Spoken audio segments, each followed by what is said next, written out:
naman pala yung bago kong Rhode Island Red. Yan pala yung bago kong Rhode Island Red. Mga anak lang sila ng alaga ko. Mga ano sila, dark mahogany. Yan.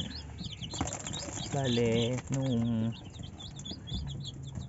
pinahatch ko lang sila, ito yung unang success na nag-hatch.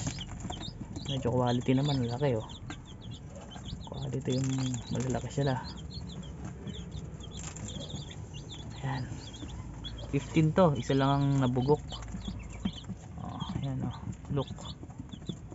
Bali, ito yung kulungan ko. Ito yung brooder ko. May tubig dyan. Pakita ko sa iyo yung itsura ng brooder ko. Ayan. Lagyan kong cover para hindi maulan. Pag lumaki yan, dyan na lang sila. So yun, ng aking Rhode Island Red. Ito yung mga magulang niya, no. Yan, gaganda oh, look. Ito yung kanyang tatay, si Bruno. Bruno, say hello Bruno. Psst. Psst. Say hello to camera. Oh ha, okay oh, bata pa din to. Ito is 11 months. 11 months na yan, halos medium to large na yung egg.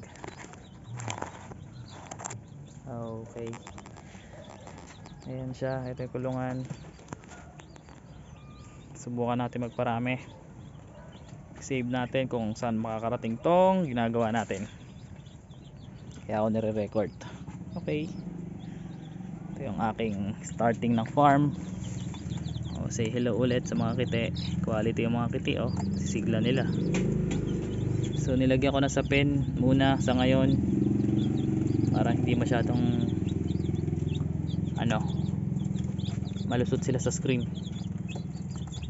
So yan, kumakain na sila oh. Lalaki niyan eh. Ang ganda ng lahi, dark mahogany.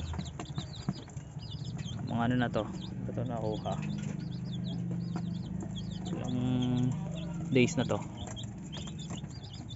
Okay, update ko kayo kung anong magiging kalalabasan nitong mga sisiw na to. 15 to 15, dami. Okay, yun lang, goodbye.